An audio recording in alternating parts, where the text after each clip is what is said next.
My love is gonna make you happy. Come on over me, feel the vibe. Whoa. So hello guys, kamusta? Welcome on my YouTube channel. Kung bago pa lang kayo dito sa channel ko, hi, I'm Cez Villanueva and thank you for watching this video. Kung bago pa lang kayo, please to subscribe on my YouTube channel and follow me on my social media accounts na ililink ko na lang down below. So as you can see sa title ng video na to, back to school makeup tutorial na napapanahon dahil malapit na naman ang pasukan. Sa mga high school students dyan, gagawa ko ng separate video para sa inyo, yung mas akma para sa edad niyo, which is yung gandang pulbo at lip tint lang. Yun, di ba? So, mas better yon at mas maganda yon para sa inyo. So, please click the notification bell button para notified kayo pag na-upload ko na yung makeup tutorial ng gandang pulbo at lip tint lang. So, itong makeup tutorial nito, mas suggested ko to para sa mga college students o di kaya sa mga, pwede rin to sa mga nag-oopisina, pumapasok ng trabaho, sa mga mommies o di kaya kahit saan or kahit sinong gustong gumawa ng makeup tutorial nito. Kung gusto niyo malaman kung ano yung mga products na na-mention ko or ginamit ko sa makeup look na to, kung paano ko na-achieve tong makeup look na to, just keep on watching. Nakapag-moisturize rin ako at nakapaglagay na rin ako ng sunblock. Una kong ilalagay sa mukha ko is this primer from Quick Fix, No Shine Mattifying Primer nila. So, optional naman to guys kung gusto niyo maglagay ng primer sa face niyo, pero ako maglalagay ako dahil may mga visible pores ako dyan at very oily ang skin ko talaga. So, kaya yun ang reason kung bakit naglalagay talaga ako ng primer sa face ko. Pero optional naman yun guys. Meron mga makeup artists or di kaya may mga tao hindi nila gustong maglagay ng primer sa face nila. I don't know why. Pero ayun, try nyo lang. Okay lang naman mag-try, di ba? Para makita nyo yung difference ng mga gamit or difference at gamit ng mga products sa skin niyo. Maglalagay lang ako more on this T-zone. So yan, nakapaglagay na ako ng primer. Ang gagamitin kong foundation ngayon is this new AB or Bilena All Day Liquid Foundation. Gustong-gusto ko to dahil first, very affordable siya. At the same time, yung quality niya or yung coverage niya napakaganda. Lalo na sa mga oily skin like me. So pag nag-oil up na ako, nag-sweat up na ako, maganda yung blend out ng foundation na natural oil ng skin ko. So yun yung kinagusto ko. Then mattifying siya. Matte siya, kaya for an oily skin like me, okay na okay siya. So, then, lagyan natin siya. Always put your foundation on the center of your face. Then, gagamit lang muna ako ng kamay para i-spread siya sa face ko. Kasi, for me, mas madali siyang i-blend sa face pag ginagamitan mo ng kamay. Dahil tulad ng sinabi ko dun sa unang tutorial ko, nakakatulong yung init ng kamay mo sa pag-spread ng product sa face mo. So, kung napapansin nyo guys, very light sa akin ang foundation na to kasi acidic ako guys. So, madaling mag-oxidize sa akin ng product. So, pagka ganun kayo, acidic kayo, at least get 2 shades, 1 shade or 2 shades lighter sa skin tone nyo. Color ng skin tone nyo. Then, okay din sa akin siya kasi yung pagkakaputi naman siya, hindi siya yung tipong nag-grayish tignan sa skin ko. So, ganyan ako pumili ng foundation guys. Pero hindi lahat dapat ganun ha.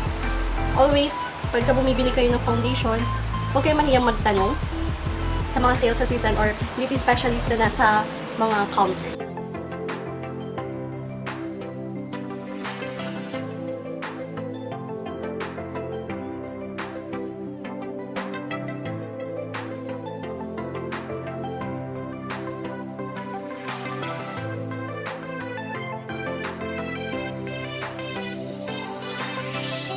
Lagay pa ako ng konti. So, maglalagay pa ako ng konti for my neck area para naman pantay. So, always don't forget yan guys ha. Kasi, meron pa rin ako mga nakikita kadalasan ng mga nagbe-makeup, hindi nila blend out yung neck area nila sa face nila.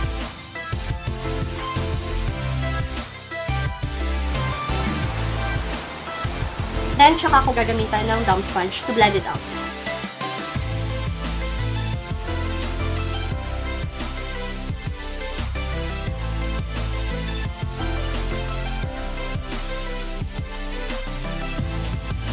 So, next kong gagamitin is concealer. May MaybellineFit Me Concealer. So, another tip, ang daming natutuwa dun sa first video ko. Tsaka na, kasi ang dami daw nilang natutunan about makeup, which is, masaya ako, thankful ako, kasi ang dami kong na-share. Kahit paano, kahit na hindi ako ganun ka-professional sa pag-makeup, at least, diba, nakakapag-share ako. So, one thing na natutunan ko din, lalo na sa paglalagay concealer, sorry for my face, is, pag naglagay kayo ng concealer, at least give it at least 30 seconds bago nyo siya i-blend out. Para at least yung product mag-suck up pa siya sa skin mo at mas kumapit pa. And mas maibigay nyo yung coverage na kailangan nyo or yung coverage na kiniklaim ng product sa inyo.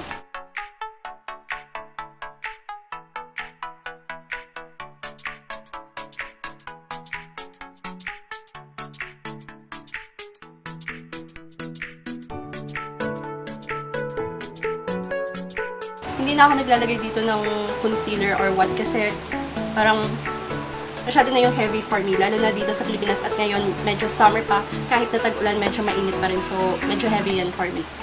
Next naman natin is powder. So ang pang-set kong powder is this NICHIDO Final Powders. So na-share ko na to sa first video ko, guys.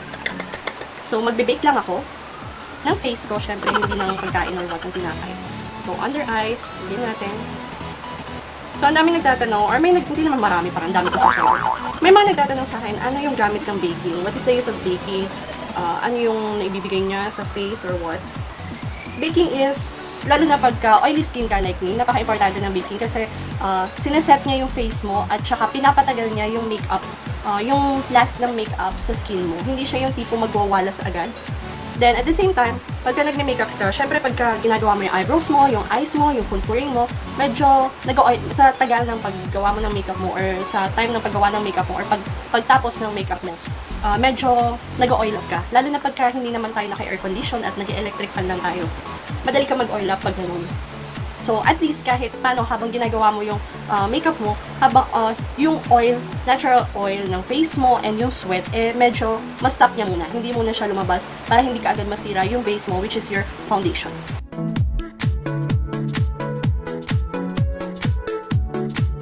So, next naman natin is yung kilay. So, dati pa rin ang ginagamit ko, very affordable NICHIDO, which is only 60 pesos at retractable na siya. So, gagawin ko lang yung kilay ko, guys. So, hanggat kaya natin, very natural looking lang ang gagawin natin sa makeup natin at hindi yung super plakado. Dahil ayaw naman natin mapagkamalang baka pagkapasok mo sa school mo, ikaw yung mapagkamalang principal or head ng school nyo dahil sa plakado mong kilay, di ba? So, light lang natin. And pansinin din kasi pag super kapal ng kilay nyo, guys, minsan yan pa nga yung reason kung bakit mas una kayo yatang tinatawag, mas una tayong tinatawag na instructor sa recitation mo. So, huwag naman ganun.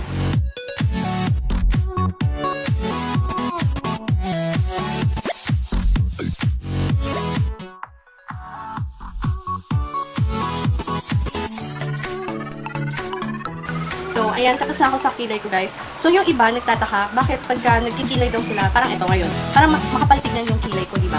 So, bakit ate, parang makapalitignan kilay ko pag nagkikilay ko? Eh, gusto ko lang naman magkakilay. Ang gusto ko lang naman, parang yung natural makeup look or fresh makeup look, pero parang ang kapal-kapalitignan ng kilay ko. So, one tip, guys, is dapat pag nagkikilay kayo or gumagawa kayo ng kilay, at least dapat maglagay kayo ng kahit very light lang na brown eyeshadow sa mata ninyo para at least kahit paano mag-balance yung eyebrows ninyo sa eyelids ninyo. Makapal tignan yan kasi lahat ng atensyon nasa kilay mo lang. So, pag nilagyan mo yun ng eyeshadow, nilagyan mo na medyo ibang kulay yung face mo, hindi na lahat ng atensyon nasa kilay mo. So, doon na magbabalance lahat. Okay? Next ko naman is my eyeshadow. So, ang gagamitin ko is from Bilena pa rin, which is ito yung ultimate eyeshadow. Kaka-release lang nito, guys. Last week ko lang to na-receive from my LAZADA. In-order kami ng kapatid ko. Gustong-gusto ko siya kasi ang kinaganda nito, ayun no, parang lahat ng neutral colors na kailangan mo for beginner or kung professional ka, nandito na. Kasi may mga iba nagsasabi, ate, wala ako ng Morphe mo, wala ako yung gano'ng ano, baka meron ka ibang recommend. So, saktong-saktong dating nito, guys. So, try nyo na to. Very affordable lang siya. At the same time, ang kinaganda nito, very pigmented siya. Ang ganda ng color payoff niya. Yun yung isang nagugustuhan ko na sa Bilena. Not like before, yung quality nila medyo lang. Pero ngayon, sumasabay na siya talaga sa mga ibang international brands, which is yun yung kinaganda. So, Bilena, thumbs up for your product. So, ang gagamitin ko na lang dito is this color. Ito na lang ang gagamitin ko. Pero very light lang ang gagawin natin dahil ayaw naman nating, alam mo na, ayaw mo namang mapansin ka ng instructor mo, diba? So, tansya-tansya lang sa paglalagay. So, tap lang natin yung excess. Then, let's start here. Sa dulo. Papunta. Wow! Oh my God, sabi ko pa konti lang. Tignan nyo. Very pigmented siya. Bilena. Grabe. Alam niyo yung ano niya, para siyang yung ginagamit ko Morphe sa ganda ng color payoff niya, guys. Swear. Oh my gosh. Ayun o. Blend ko lang. Blend ko lang maigi kasi Very pigmented siya. So, ngayon ko lang siya itry talaga, guys. Kaya nagulat ako na ganito kaganda at kakulay yung ibibigay niya. Bilena, you guys. Ang ganda. So, ngayon, sa mga nire-release sa mga ganitong products, which is very affordable na, ng Bilena, Maybelline, na napakadali na para sa ating bilhin. Kahit saan, pwede mo mabili yung mga products nila. Wala na kayong reason para bumili pa ng mga, ano ba yung tinatawag nila doon? Yung mga Class A imitation na products. So, wala na kayong ano talaga, guys. Wala na kayong reason para bumili pa ng mga ganun. Kasi, ito palang Bilena na kung mag-sale, Bilena and Maybelline, kung mag-sale sila, ay grabe. Mas madalas pa sila mag-sale sa palengke. Oh my gosh. Grabe yung color payoff niya. So, gawin natin yung kabila. Medyo mag-iingat na ako.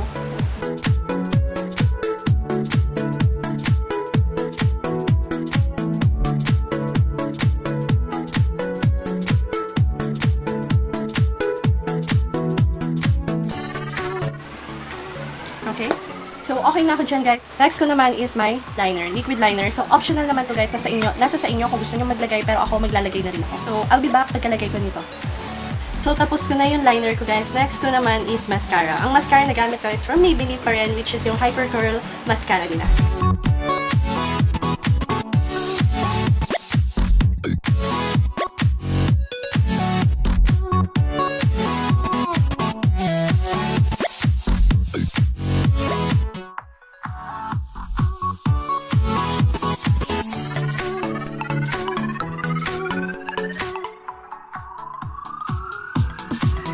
Next ko naman is my eyeliner. Yung ginamit ko sa eyebrows ko, yun na rin yung gagamitin ko sa waterline ko.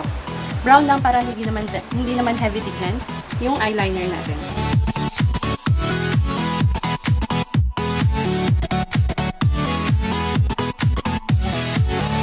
Then after that, i-wipe off na natin yung powder na nilagay natin kanina.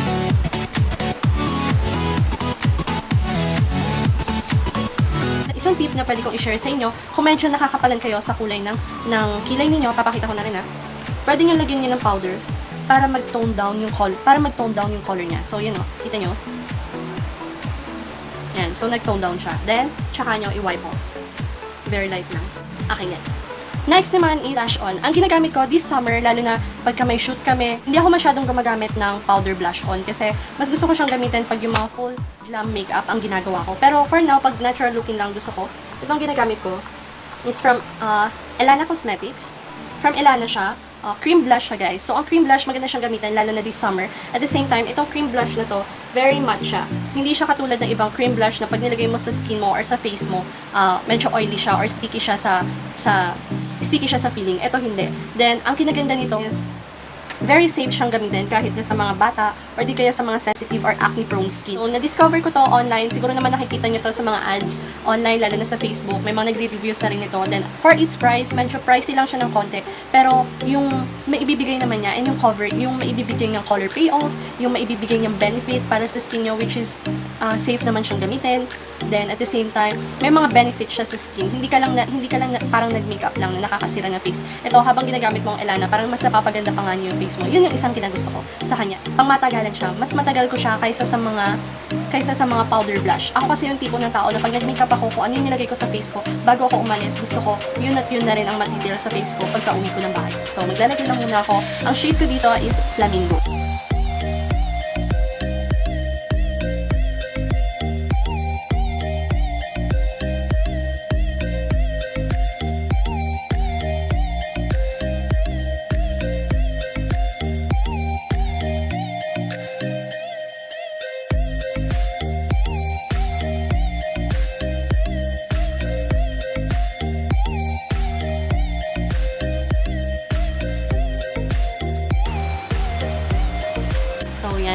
Okay na ako sa aking blush on. Next naman natin is sa lips. So, malapit na tayo matapos, guys. So, ang gagamitin ko for my lips is from Maybelline pa rin, which is yung Super Stay Matte Ink Lipstick nila. Gustong-gusto ko to dahil pagka naglagay nito, very long-lasting siya. Hindi mo na kailangan mag-retouch pag ito yung gamit mo. At ayoko na rin talaga nagdadala pa ng makeup pagka pumapasok ako or pag may shoot kami or lumalabas kami. So, ang shade po pala na gagamitin is this Seductress. So, nude color lang siya, very light lang siya. Ang gagamitin lang natin para hindi naman pansinin yung ating makeup.